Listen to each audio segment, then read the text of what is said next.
Hi, how you going? It's day 8. Woohoo! Second week in.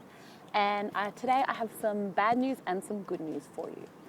So the bad news is that I broke my promise yesterday and I didn't get up at 6:30, half an hour earlier than usual as I promised. Because as things happen in life, there were unexpected things. I went to bed really late. I had a really bad night's sleep.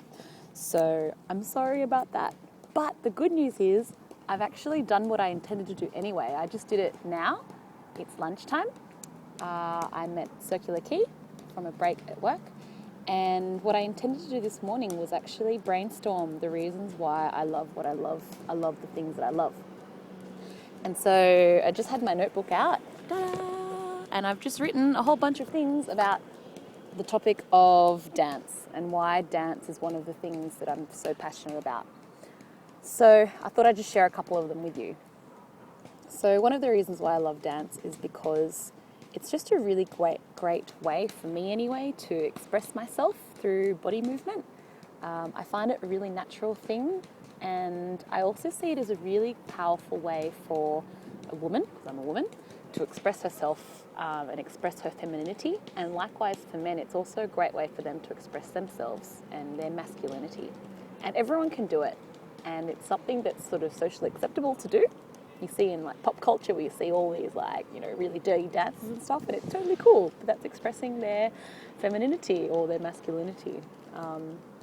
I also see it as a really good way to keep fit without actually realizing that you're being fit. So there are things like Zumba and classes that you go to, but there are also more technical classes like Samba classes, or even think in the context of going to like a dance festival, just any festival. You spend all your time standing up, and if the band's really good, then you really get into it. So it keeps you fit. And you can, combine that with alcohol if you want, but if you don't, also no worries. It's also a really great way to socialise and to meet people who also love what you do. So I have met in the last couple of years so many passionate dancers, and we go out and go to salsa socials together. I'm going to Byron Bay in a few weeks to go to actually participate and perform in a Latin dance festival. And I've got a lot of new girlfriends who are also dancers in my team, and we all just have a great time and, talk about the things that we love. And I actually also even met my boyfriend, Paulo, through dancing, although he did work with me, but I never paid any attention to him when he was wearing his office stuff. It was more when we started going out to sort of salsa stuff together that, we started hanging out, and then the crash happened, and then we hit off from there. Another reason why I like it, and this actually combines a bit with another one of my passions, is that dance is dance is a tradition that embraces many cultures. So dance is a really good way to actually learn about different cultures and learn about different cultures' traditions. For example, so I was born in Brazil, and dancing and music is a huge part of Brazilian culture. In the more obvious things like samba, but there's also various types of samba depending on where you go in Brazil. There's the carnaval, which is all about dancing and music. There's also other types of dance. Capoeira, if you know what that is a cross between a martial art and a dance. And it's expressed as a dance, but it was disguised as a dance to be an actual kind of form of combat. Afro-Brazilian slaves would actually practice dancing as a way to actually get fit to, rebel against their masters. This was back in the day.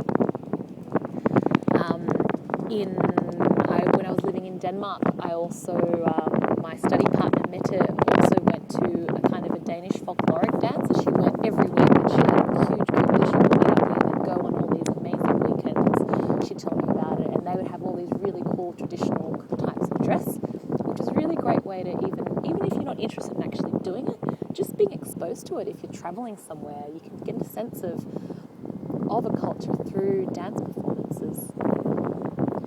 I've got a whole bunch of more reasons. I just can't remember them, but it's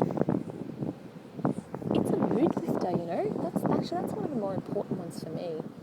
If I'm ever feeling bad, I just put on some good music, and for me, listening to music gives me a sense of a particular type of emotion. I'm sure you can relate to me on this one. You hear a song, it might bring you a memory of nostalgia of the past, or it may make you feel a particular feeling. Now for me, that happens, but then I also just get the urge to just really move my body to express that. So I see it as a way of a mood lifter, but also as an expression of the music in a tangible, physical form. And expressing that for me, I've had heaps and heaps of practice, but I don't know, it feels really good. I don't know why. That must be my core value.